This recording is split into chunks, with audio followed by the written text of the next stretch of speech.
The Amazing Digital Circus Episode 7 is obviously out now, and oh my gosh, it was insane. Definitely the most intense episode yet.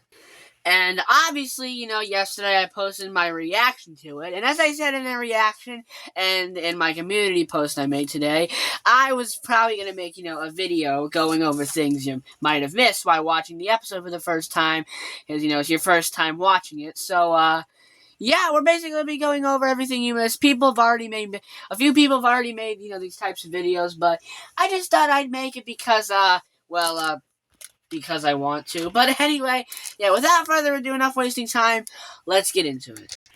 And before we start, I just wanted to mention that Glitch made a community post a few hours ago saying, "Thanks for watching." What a wild beach episode that was, right, guys? With a picture of all the characters at the beach again, all looking very sad. So yeah, apparently after the whole adventure thing, I guess they went back to the beach to, I don't know, just think about what happened. Austin says, "Thanks for watching, see you again soon." So, yeah, anyway, but now let's actually get into the video. Okay, so first off, when Jax is going through his, weird, dream thing, I don't even know what to call this. I guess, he was definitely about to abstract, because when he wakes up from his dream, for, a second, we can see that his eyes are, rainbowish color, which, as you know, abstracted characters have eyes that, look exactly like that. So he was definitely, this is the closest he's definitely been to abstracting. He was not good, but luckily, Pomni and Ragatha and stuff knocked on his door. But yeah, they didn't knock on his door, he might have abstracted right there. So yeah. Also, we finally get to see Jax's room, which, as you can see, it looks like a little girl's room. We got, rainbow clouds and stars on the wall. There's, a little table for a tea party. There's little president books, a little rug on the floor, it just kind of looks like, a little girl's room. And people have a theory for a reason it might look like that, which we're gonna bring up later in the video, because you'll see why. It's definitely the craziest theory yet, and I think it might be true, and it's just insane. You might have heard of it, but you gotta wait till the end. When Zubul and Gangle come to tell Kinger what's going on, about how they met up with Abel and how he worked, for the CNA office, and how he's, helping them get out, and Kinger acts confused and stuff. He really was confused because, as we know, there was no Abel that worked in the CNA office. Or maybe there was. No, at least we don't think so yet. But, yeah. So Kinger wasn't, acting dumb on purpose. He really was confused because there was no Abel that worked in a CNA office. Obviously, that was all just made up. Anyway, after that, when Jax and Zubul are talking, Jax says, "What's the rush? Are you waiting for someone outside?" And then Zubul says, "Aren't you?" And then Jax, kind of looks bothered by this, So, obviously, what does this mean? Well, I mean, obviously he's probably waiting for people outside, but who?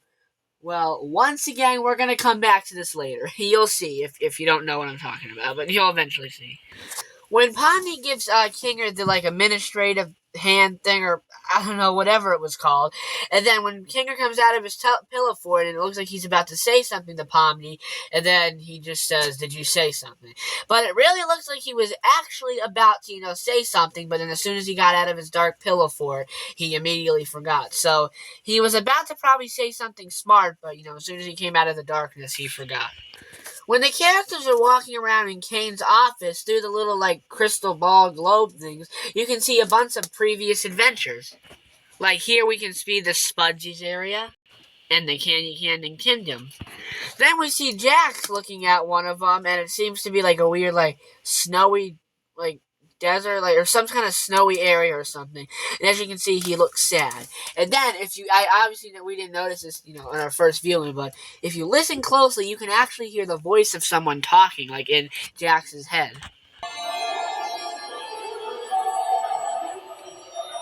Hey! And people were assuming that this could have been Ribbit's voice, and maybe Jax was looking at a past adventure that him and Ribbit went on. Because if you look in the end credits, Ribbit is listed as having a voice actor. So it had to have been her voice Jax was hearing in his head. And lastly, near the end, when the characters are trying to decide, with the button, or I guess it's Pomni. Pomni's the one hesitating, not trusting the buttons. And we can see Jax having another panic attack. But that's when we see something strange. Okay, so this is what we see flash on the screen. So first, obviously, like, these are some real-life images. So we stream what looks like some neighborhood street, and if you can see here, there's a sign. There's a sign that says, like, speed limit 20 minutes, and maybe, like, a warning to look out for possibly people walking in the road. Then we see this, basically the same shot, just a little bit closer, like a car turning on a street.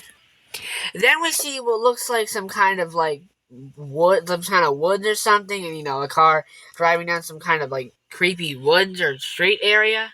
Then the last flashing image is, basically just the same exact street. Then after all these flashes, Jax runs and presses the red button, which keeps them in the circus. So, what's going on here? Obviously, Jax pressed the red button to stay in the circus because he didn't want to face the consequences of whatever happened to him, like, in the real world, right? So, what are these flashbacks? And what did Jax do that was so bad that he didn't want to face the consequences? Well, this is the theory that people have been coming up with, and personally, I think it's true.